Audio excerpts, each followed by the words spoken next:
Muy bien. De el avance que nosotros hemos llevado hasta finalizar nuestras diapositivas, estas vienen a enfocarse especialmente en lo que nosotros vamos a tomar en el capítulo número 3 del libro de texto, como el inicio de todos los conceptos y el diseño, especialmente el diseño, de lo que serían cimentaciones superficiales. ¿Sí? Se darán cuenta ustedes, y precisamente por ello, pues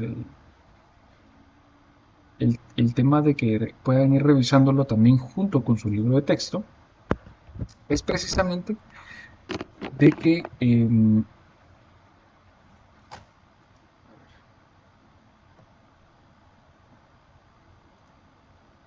bueno, ahí está, muy bien.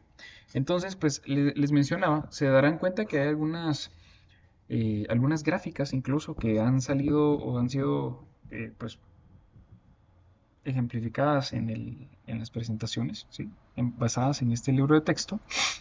Y hay algunas gráficas, algunas ilustraciones que pues son bastante estandarizadas, no, de estas no podemos alejarnos mucho de la realidad, precisamente pues porque así es como va sucediendo ya en la aplicación de los conceptos. Pero, por ejemplo,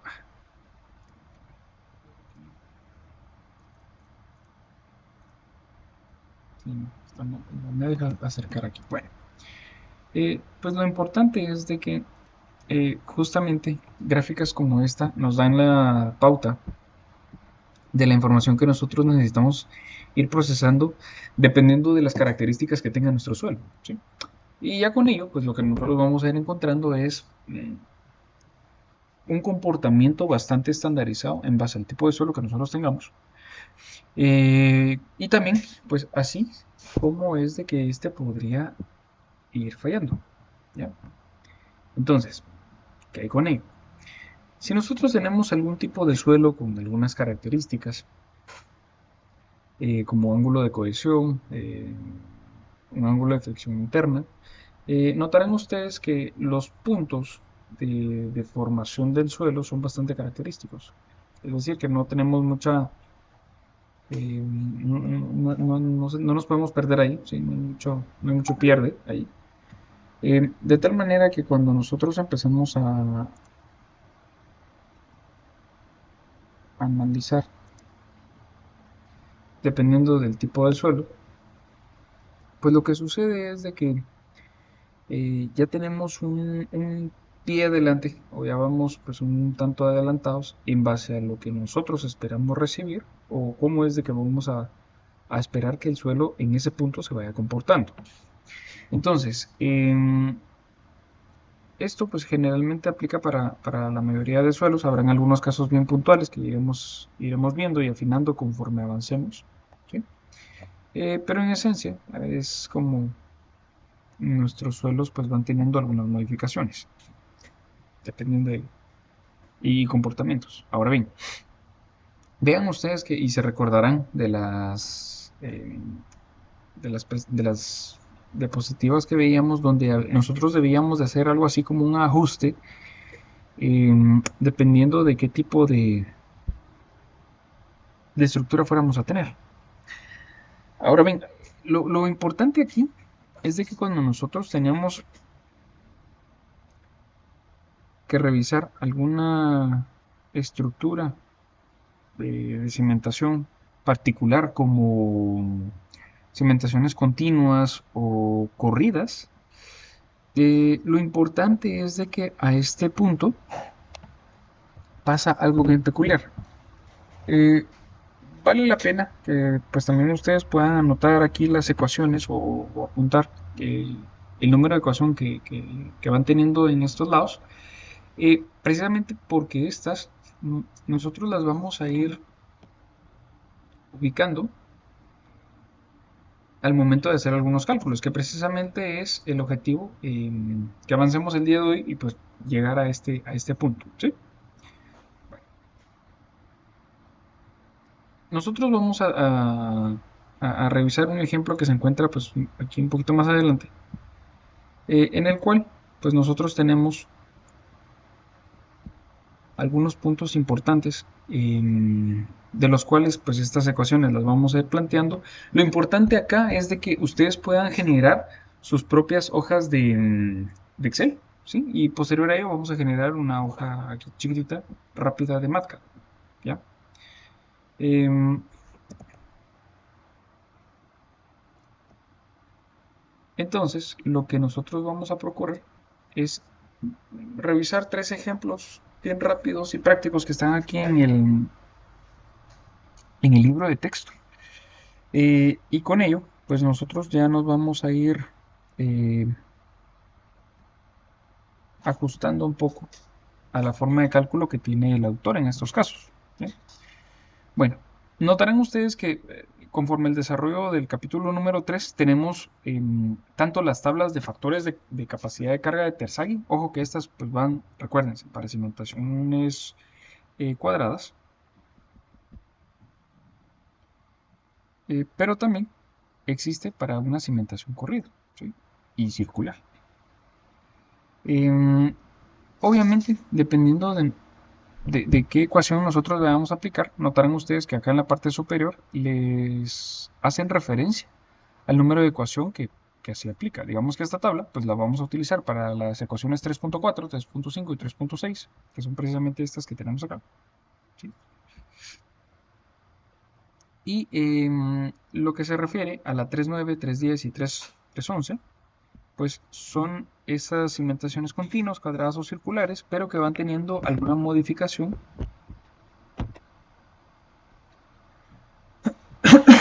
dependiendo de... Recuérdense que estos son ajustes que nosotros tenemos que hacer dependiendo de la profundidad o de la forma que tenga nuestra cimentación. No se preocupen de ello, ahorita vamos a revisar un ejemplo aquí rapidito para que puedan ubicarlo un poco más práctico. Pero especialmente aquí lo que sucede es lo siguiente.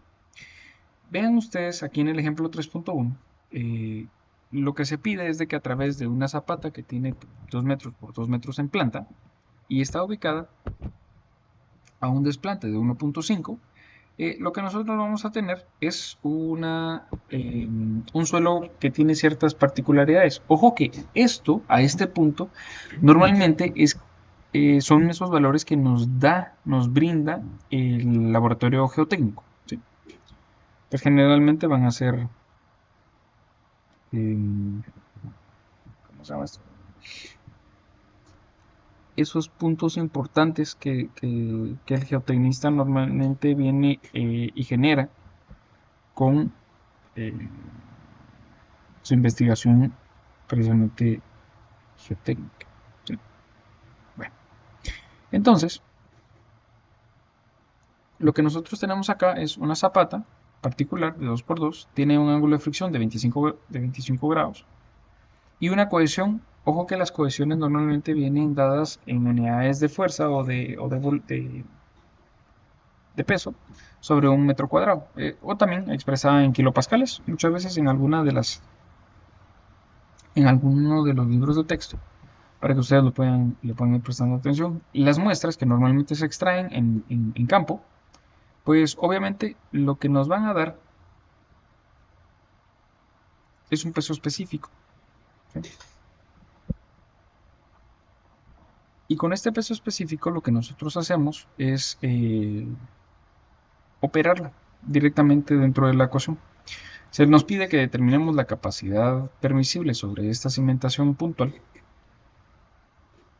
con un factor de seguridad de 3 y debemos de pues, asumir un desplante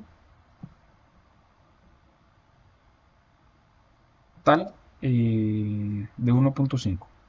Bueno, ahora bien, el problema es de que de esta ecuación, o no, no problema, sino el siguiente paso es de que de esta ecuación lo que nosotros debemos de realizar es ubicar en base al ángulo de fricción interna los tres valores que nosotros vamos a tener.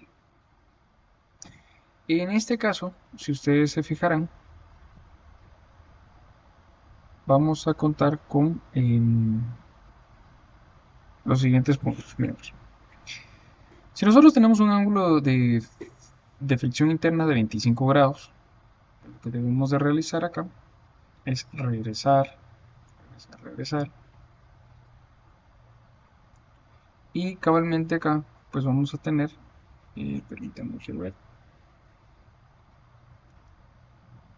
¿sí? De la tabla 3.1, el valor de NC de 25.13, que permítanme, vamos a ver aquí si lo puedo sacar otra vez, ponerlo en paralelo.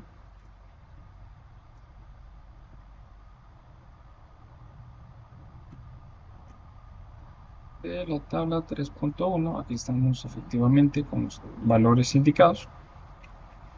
Y justamente estos son los que se extraen y ya los podemos ir referenciando en estos puntos. Ahora bien, algo importante ahorita que vamos a empezar a hacer nuestra hoja de Excel para esto, pues de igual manera voy a hacer un procedimiento aquí de cálculo rapidito.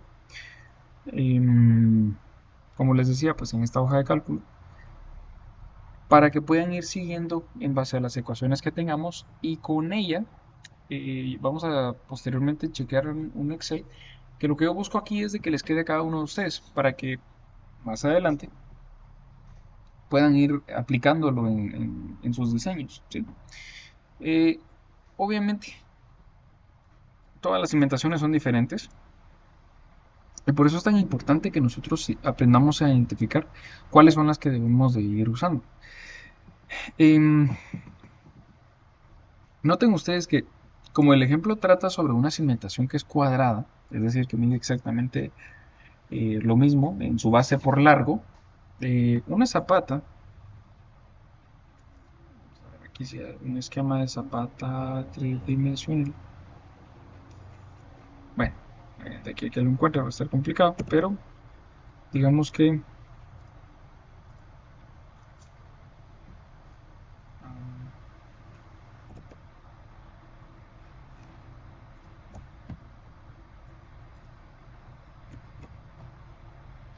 si nosotros tenemos una pequeña columna, ¿sí? O un pedestal, y pues a esta nosotros le vamos a generar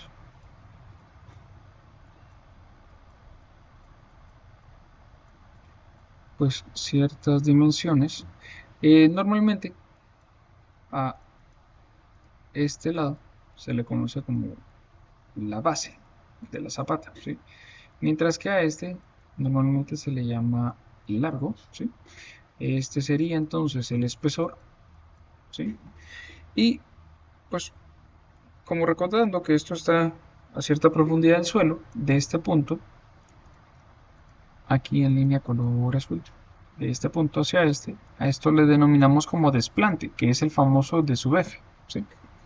Entonces, pues el desplante, tomar en cuenta que es la altura de la columna o del pedestal de la columna más el espesor de la zapata. Y la zapata, pues que mide un largo por una base. Les digo esto porque en el siguiente ejemplo vamos a ver esta nueva dimensional, que digamos ahorita la que estamos trabajando es esta. ¿Dónde aparece esa famosa base? Justamente aquí nosotros tenemos como gamma por B por n sub gamma, ¿sí? Entonces, esa letra B es precisamente la base de la zapata, que sería lo que aquí ustedes pueden ver en este otro ejemplo, como el ancho entre el punto A y el punto C, este punto, ¿sí?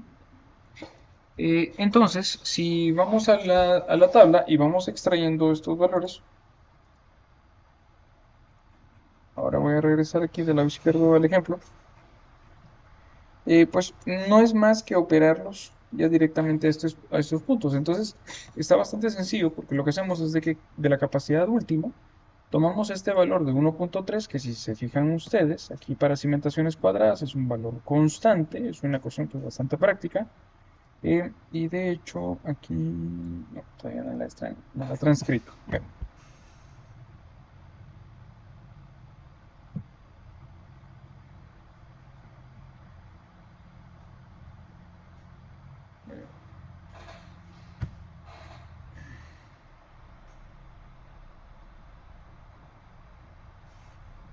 Permítanme, solo quiero ver.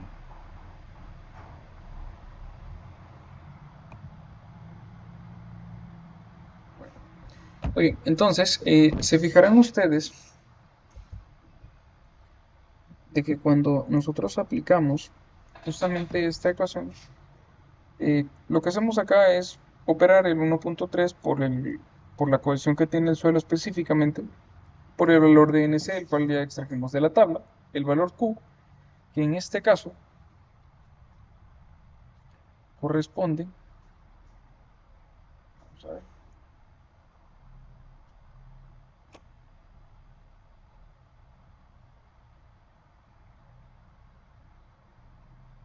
acá en la parte superior, lo podrán ver ustedes, que no es más que el valor de gamma por el desplante. El valor de gamma, pues si ustedes se recordarán, ese es el peso específico. Y nuevamente aquí lo que va haciendo la ecuación es operar el 1.3 por 20, que está en unidades kilonewton sobre metro cuadrado. Estos valores que aparecen en la tabla, NC, NQ y N gamma, son adimensionales. Por lo tanto, el primer término nos está generando un valor expresado en kilonewton sobre metro cuadrado. Aquí no aparece la dimensional, sino más bien hasta el final.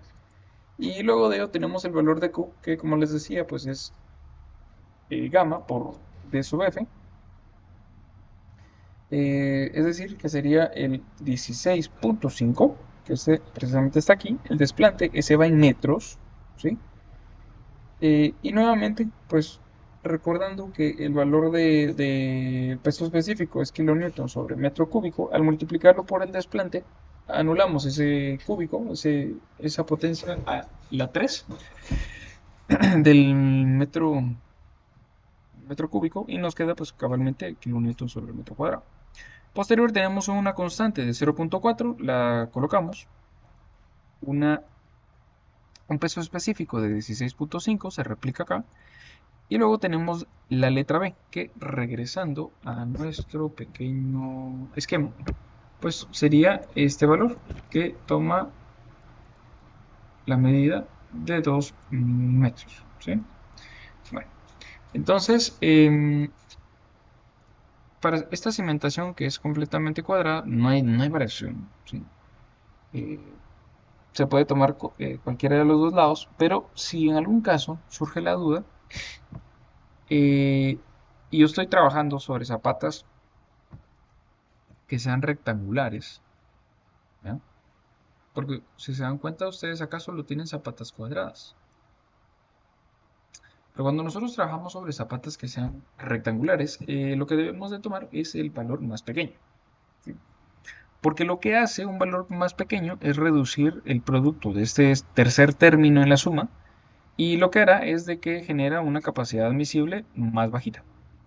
Entonces, digamos que es el punto conservador de utilizar cimentaciones que no sean completamente cuadradas, pero ojo y atención que esta ecuación está pensada en que ustedes la apliquen para cimentación completamente cuadrada. Ese es el objetivo de esto. Si operan la multiplicación como tal, tenemos un resultado bastante bueno. Y esto, pues, dependiendo de las características que, o sea bien el criterio del geotecnista, o sea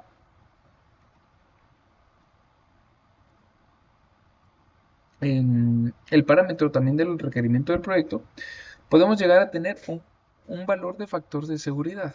Eso no es más, y creo que también se lo mencionaba hace algunas clases, cuando nosotros tenemos una resultante del suelo, lo que debemos de conseguir es reducir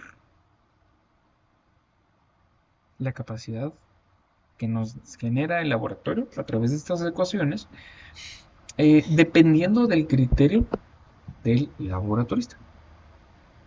¿Sí? Si por ejemplo el suelo ha presentado bastante variación, los ondeos pues están dentro del límite de lo que nosotros consideraríamos todavía como un parámetro seguro, puede ser criterio el contemplar, no, voy a utilizar mejor voy a utilizar mejor ¿cómo se llama esto?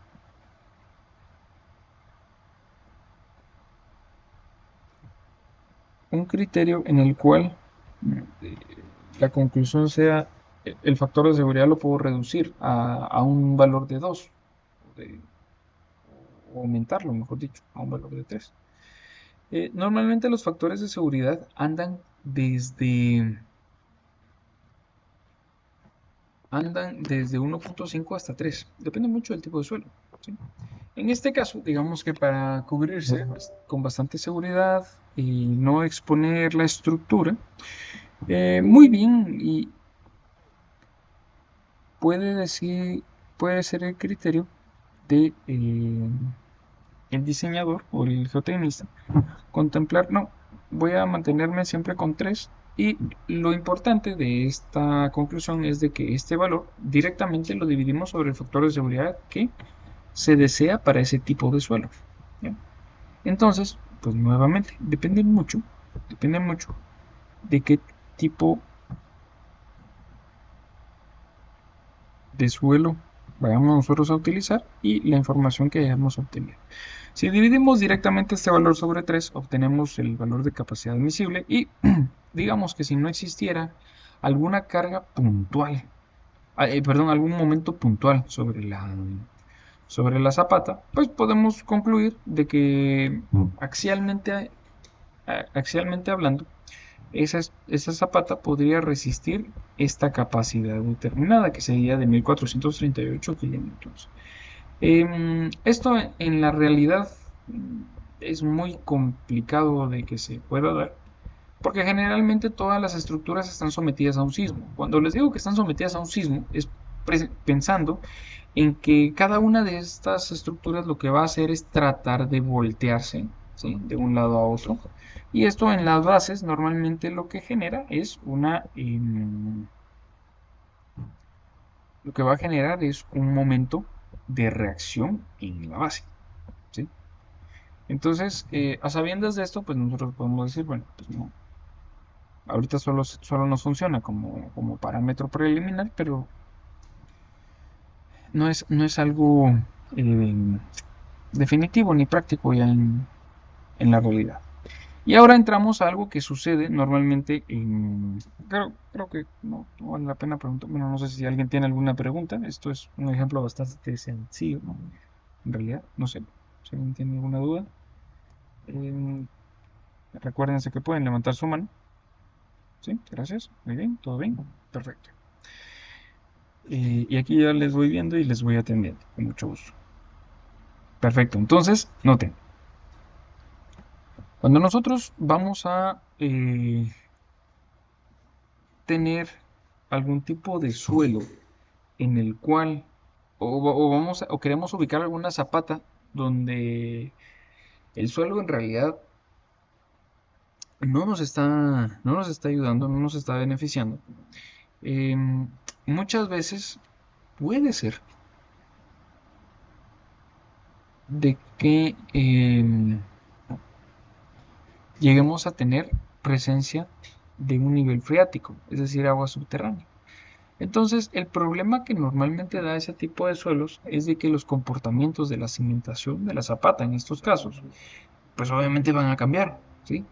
Entonces, al momento de que ocurre esto y pues prácticamente es ese cambio, eh, normalmente hay que hacerle una modificación a la capacidad de carga. Y donde se modifica es precisamente en las ecuaciones de capacidad. Entonces, si nosotros revisamos estos puntos,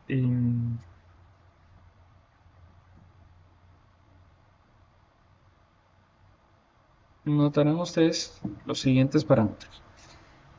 Hay que tener claro que pueden haber varios casos. Uno, me voy a enfocar ahorita tal vez en este punto, ¿sí?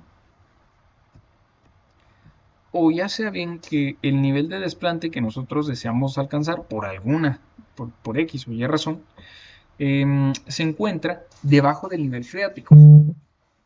Em, Esto va a ser el caso número uno, que es como le denomina el libro de texto, ¿sí?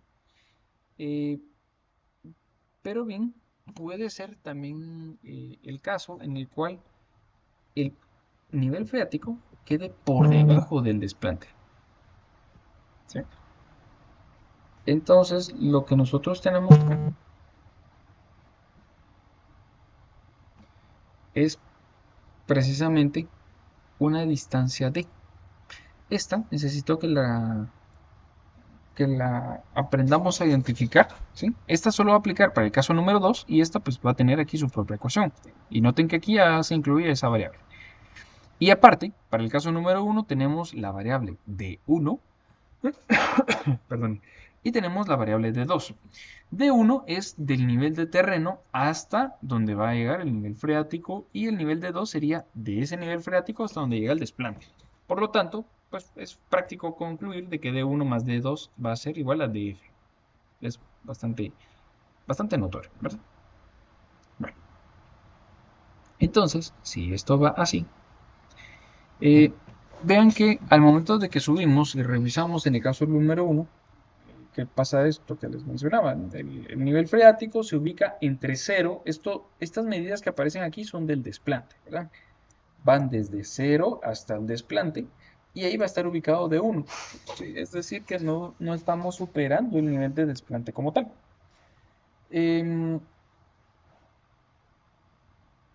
Pero en estos casos,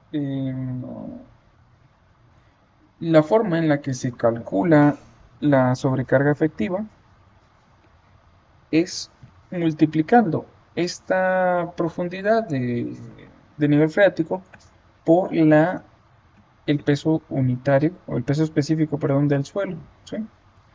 Entonces, este factor de carga o sobrecarga efectiva, a como nosotros lo tenemos, es de que eh, se va a multiplicar esa profundidad por el peso específico y luego, recuérdense, después de ese nivel del manto freático, del nivel freático, todavía hay una diferencia hasta donde está el desplante final, que es la resta. Recuérdense que de 1 más de 2 es igual a el desplante final, ¿sí? Eso lo vamos a multiplicar nosotros por el peso específico pero saturado menos el peso específico del agua. Entonces aquí lo que estamos buscando es tratar de alguna manera de ponderar ese peso específico que va ¿qué sería? A marcar la diferencia en los valores tomados en laboratorio, porque obviamente el peso específico saturado, este debería de salir de laboratorio, ¿verdad? Entonces, cuando nosotros sumamos estos dos valores, lo que obtenemos es la sobrecarga efectiva. Ojo, esto es la sobrecarga efectiva, es decir, es lo que está adicionándose para que nosotros podamos, posterior a ello, aplicar el factor Q en las ecuaciones de capacidad. Y si nosotros revisamos ahora el caso número 2, hablemos de que el nivel de desplante, ¿sí?, de donde está el nivel freático, está entre 0 y el valor de la base. A ver, aquí hay algo muy importante. ¿Qué pasará si nosotros, por ejemplo, de esta gráfica, tuviéramos... Uy, perdón, de tantas ventanas a veces se me pierde. Okay. Bueno, digamos que estamos trabajando sobre el mismo ejemplo que veíamos hace un momento. ¿Okay? 2 metros. Quiere decir de que aquí el valor de B es de 2. Medida entre este borde y este otro. Si esos mismos 2 metros nosotros los tuviéramos hasta antes de llegar al nivel freático, entonces acá el suelo, podemos decir, o mejor dicho, el diseño de la cimentación, podemos decir de que no se va a ver afectado por el nivel freático. ¿sí? En cambio, si el valor de D es menor o igual al valor de B, entonces sí se ve afectado por el caso número 2, ¿sí? Pero si nosotros no tenemos, o el valor de la profundidad del nivel freático es muchísimo mayor o mayor que el ancho de B, entonces podemos concluir de que esto no lo afecta, entonces el nivel freático no va a afectar especialmente el diseño de la cimentación. Si esto es así, aparece entonces ahora eh, pues este valor de Q es el que nosotros vamos a incluir acá.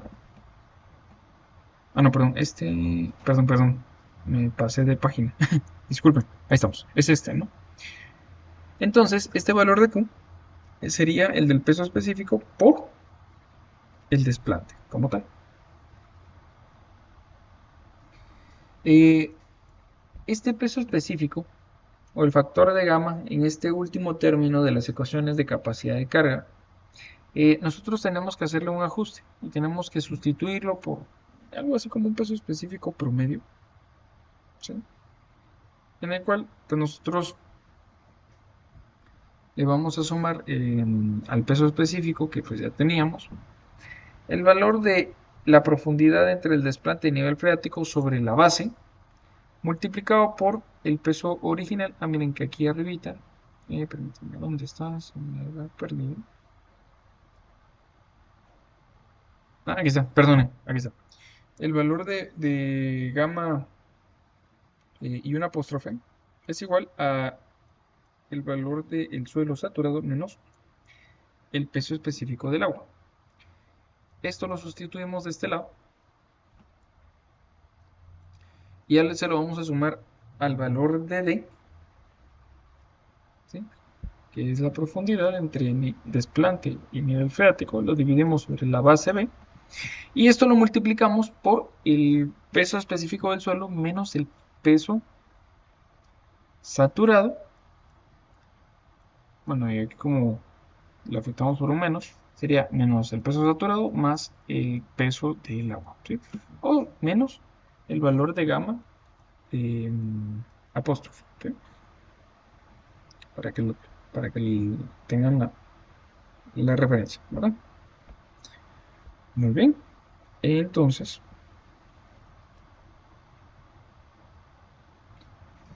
acá sería el segundo caso y digamos un caso número 3 cuando el nivel freático sea mayor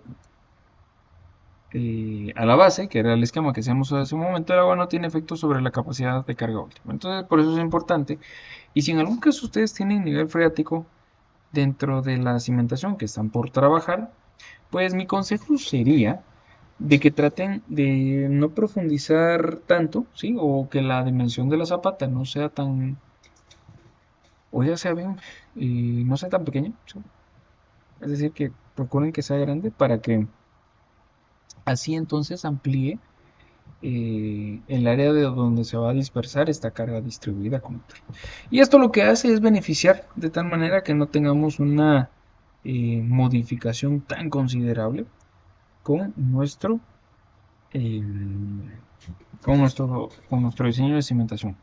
Pero eh, en algún caso esto sí puede llegar a generar algún tipo de, tal vez de problema, podríamos decir. Eh, Noten ustedes, ahora sí, aquí vamos a tener cimentaciones rectangulares, porque esta ya es la ecuación general de capacidad de carga. Digamos que lo primero se veía solamente para adquirir ese concepto tal, ¿verdad? Y por ello vamos a revisar ahora el ejemplo, perdón, número 3.2, donde básicamente lo que hacen es que a la capacidad de carga última, si ustedes se recordarán, eran tres términos donde cabalmente antes se multiplicaba por la cohesión, luego por el factor Q, que es el de capacidad de, vamos a ver, esfuerzo de carga, ¿sí? Y posterior a ello le sumamos pues las características de forma de la zapata. Bueno, si esto va así, Ahí estamos. Ecuación general de la capacidad de carga. Tenemos nosotros, perdonen, la cohesión multiplicada por algunos valores. ¿Sí?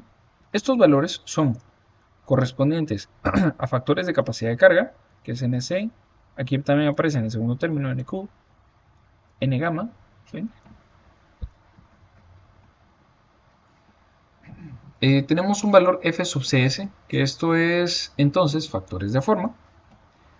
CD, que es factores de profundidad. FCI, que serían los factores de inclinación de carga. A ver, muchos valores de CI o Q sub I, que sería este último, y gamma sub I, que es este, de inclinación de carga, pues normalmente van a ser aquellos en los cuales pues no se está produciendo un ángulo completamente perpendicular o a 90 grados de la zapata con el plano de cimentación a donde esté el D sub F. ¿Sí? Es muy poco común que pueda pasar. De hecho, acá, aquí está, precisamente, la inclinación de la carga sobre la cimentación respecto al eje vertical. ¿Sí? Pero ahorita vamos a ver todo esto que es ese F sub CI o sub Q, ¿verdad? Eh, si es completamente perpendicular, pues el ángulo sería de 90 grados. Entonces la ventaja ahí es de que pues no, no se afecta. Entonces se sustituye el valor. ¿Sí? Eh, obviamente, pues si ustedes, eh, ¿cómo se llama esto? Modifican, vamos a ver. De hecho, este ejemplo creo que tiene QI, vamos a ver. QI. No, bueno. Pero les decía que si en algún caso pues no hay ningún tipo de inclinación,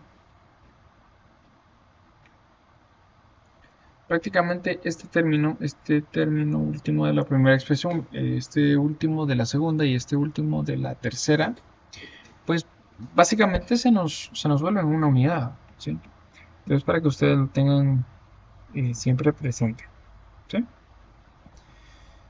Em, Vamos a ver.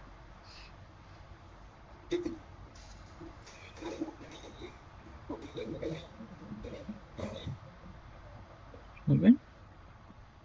Mm,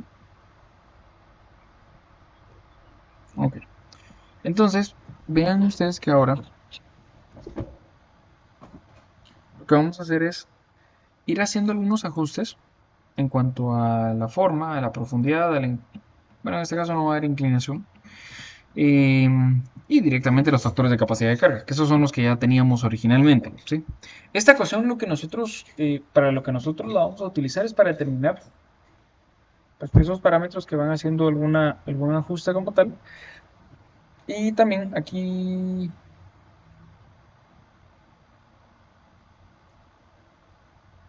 ahí está.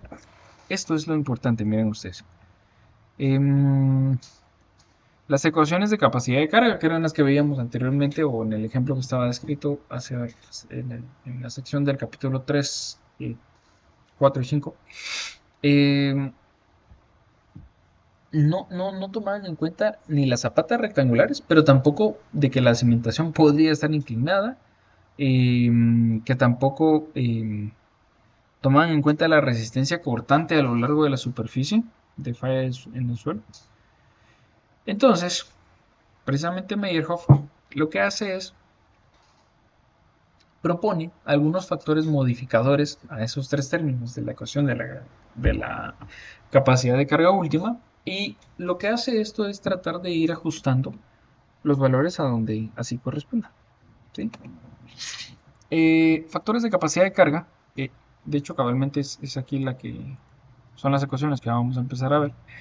Aparecen de este lado en su libro de texto. Tampoco, pues, el objetivo de la clase del día de hoy es ponernos a leer parte por parte del libro. Digamos que pues, para eso, obviamente, ustedes pueden seguir revisándolo en su momento de estudio. Pero lo más importante es de que podamos generar una base directamente en algún formato de cálculo o de hoja de cálculo. Entonces acá lo que tenemos es, aquí estamos. Dependiendo del ángulo de fricción del suelo, la tabla definitiva, digamos que es la que vamos a ir tomando para determinar la capacidad de carga, en función al tipo de zapata que tengamos, es precisamente esta, la tabla 3.3, que son los factores de capacidad de carga para la teoría de Meyerhoff. Recuérdense que Meyerhoff lo que hace es ajustar en base a la forma, en base a la carga y en base a la inclinación que tenga la zapata. Y profundidad, forma, profundidad, inclinación, creo que así fue como se los dije. Y lo que hacemos, o pues el procedimiento es de que se toma el factor de forma, ¿sí? Noten ustedes que aquí el F sub CS es la unidad más B sobre L. Recuérdense, este B sobre L sale, aquí ya borré la otra zapata, pero digamos que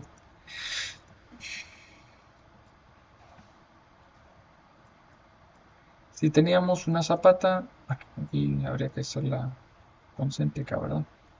Pero si esta zapata tuviera profundidad y este es el valor de B, este sería el valor de L. Entonces relacionamos estos dos parámetros siempre. El valor B, recuerden, es el más pequeño. Si no, lo que va a suceder en este caso es de que se produce un valor pues un poquito más grande. Bueno, esto lo vamos a multiplicar por los valores extraídos de la tabla 3, precisamente esta. Y lo que hacemos es conseguir el valor de n sub q y n sub c. Luego tenemos f sub cs. Permítanme, aquí voy a colocarlo mejor de este lado. Aquí vamos a bajar un poquito. Aquí está la ecuación, permítanme. Estoy buscando la ecuación larga.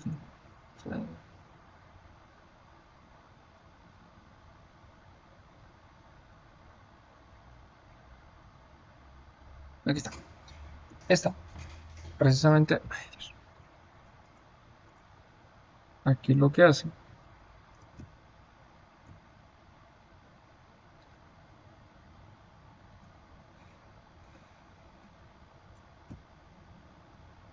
Aquí está. Tenemos el valor de f sub cs, el valor de f sub qs, ¿sí? Que son todos estos. Y si se dan cuenta ustedes, nos va quedando una ecuación que lleva bastantes subprocesos para lograr conseguir un término. Y de eso hay que sumarlo. Pues son tres términos, ¿no? Entonces, por eso es de que precisamente la ecuación de carga última tiende a ser bastante laboriosa para calcular. Bueno, la profundidad, aquí vamos a tener varios casos ustedes, varios diferentes posibles escenarios en los cuales o el desplante dividido la base es menor o igual a 1. Pueden haber algunos casos donde el desplante sea muy grande, más no tenemos una dimensión tan grande, ¿sí? Podemos tener también puntos en los cuales el desplante dividido la base sea mayor a 1. Ahí aplicaríamos entonces, dependiendo ahora y en el anterior, dependiendo qué tipo de ángulo de fricción tengamos. Algo importante acá es de que si nuestro ángulo de fricción interna es de 0, pues obviamente esto ya nos reduce bastante los parámetros QD y gamma D. ¿En qué tipos de suelo creen ustedes que podemos tener ángulos de fricción interna igual a 0? ¿Sí? Lo siento. Bueno, entonces, notarán ustedes que cabalmente aquí tenemos algunos valores estándar, ¿sí? algunos. Y créanme que encontrar un suelo completamente puro en la naturaleza no es tan común. Generalmente los que más van a abundar son suelos, pues obviamente combinados, ¿sí? Arcillas, limos, arenas limosas, limos arcillosos, etcétera, etcétera. ¿Sí? Porque obviamente muchos suelos están en la naturaleza, obviamente deben ser un ambiente desértico o similar, pues obviamente van a tener pues mucha exposición a material orgánico y demás, ¿sí? Entonces, pues prácticamente con esto llegamos a conseguir muchas combinaciones que no necesariamente van a ser como que las idóneas, ¿verdad? Sí, especialmente si tenemos cabalmente suelos arcillosos. Perdón, creo que esa fue la última respuesta que me dieron. Eh, sí, ahí sí podríamos llegar a conseguir algún tipo de ángulo de fricción, tal vez no completamente cero, pero precisamente a ello se refiere el libro. ¿Sí? Nosotros tenemos, sobre qué estamos.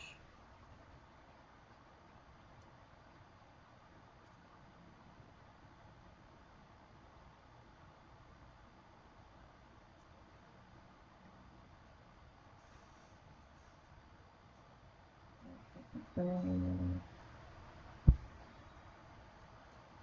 perdón, me fue mucho. Ahí está. Ok.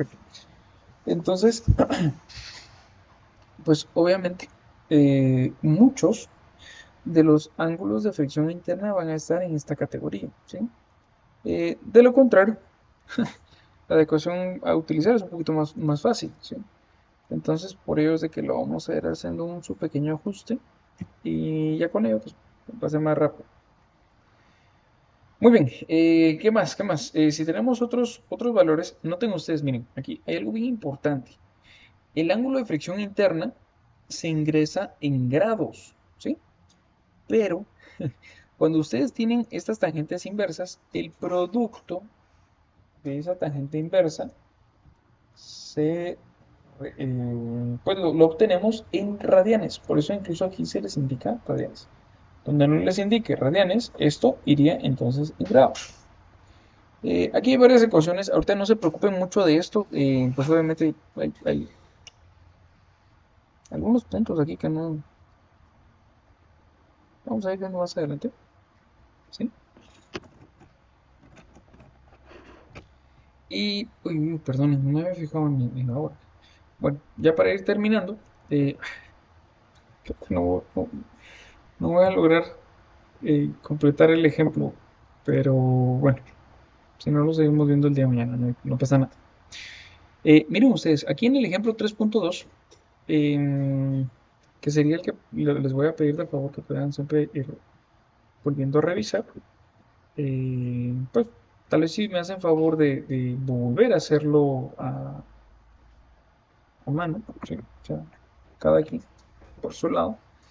Yo sé, ya aparece aquí resuelto y demás, pero lo importante aquí es repasar de tal forma que ustedes adquieran bien la idea de qué es lo que están calculando.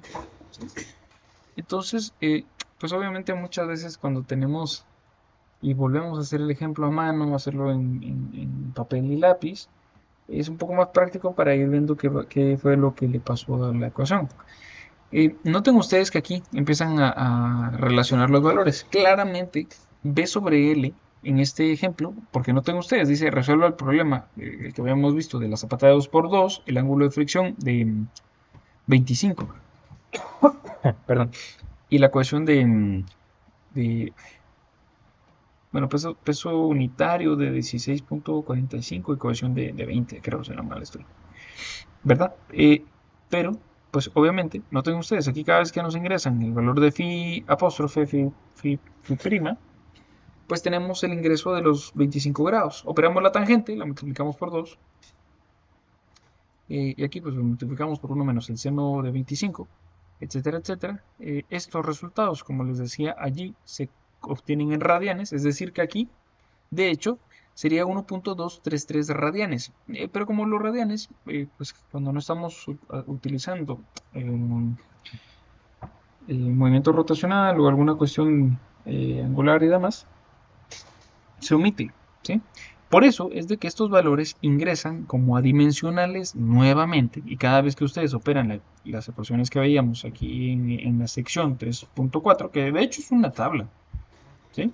Y aquí les aparece la referencia de dónde se extrajo. Entonces, lo que ocurrirá es de que tendremos pues nuestros nuevos valores calculados, ¿sí? Y la expresión se vuelve un poquito grande, ¿verdad? Pero esta es la que nos sirve a nosotros para obtener el nuevo valor de capacidad portante final, que obviamente después tenemos que afectar por otra vez el factor de seguridad.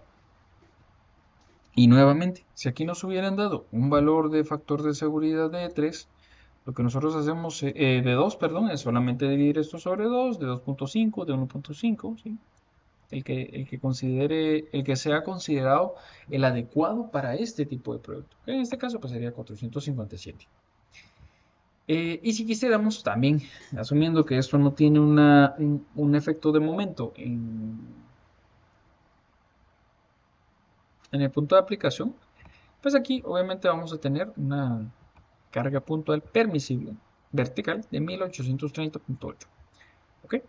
Y el ejemplo que estoy empezando a armar acá, que de hecho pues, estoy tratando aquí de ver para que en la hoja de cálculo por tiempo ya no va a dar tiempo de hacerlo el día de hoy, lo vamos a hacer el día de mañana.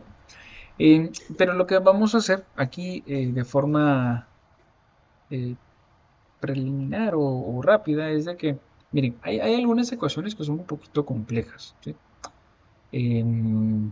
O ya sea bien que uno tome los valores de la tabla. Aquí hay algo muy importante. Si ustedes estuvieran ya en el punto práctico de su desarrollo profesional, ustedes tuvieran un ángulo de flexión interna que el laboratorio les dice que, mire, fíjese que su ángulo es de 34.2, pero obviamente si yo me voy a la tabla, aquí solo tengo o 34 o tengo 35. Eh, Cabe mencionar de que estos valores son interpolables. Uno puede interpolar, obviamente, hacer una pequeña regla de 3 y conseguirlos. Pero es más exacto, obviamente, o bueno, por la cantidad de decimales que se manejan, ir utilizando estas ecuaciones.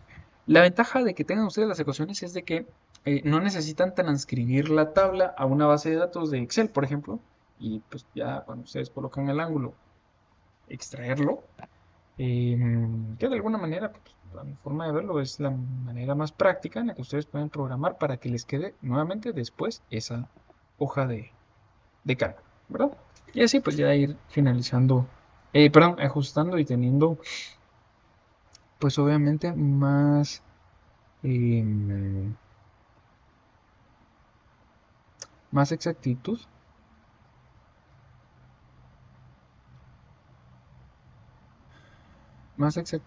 en nuestros resultados. ¿Sí? No sé si alguien tiene alguna duda. Aquí pues no vamos a abordar mucho. Llegamos hasta el ejemplo 3.2, ¿verdad? No sé si tienen alguna pregunta.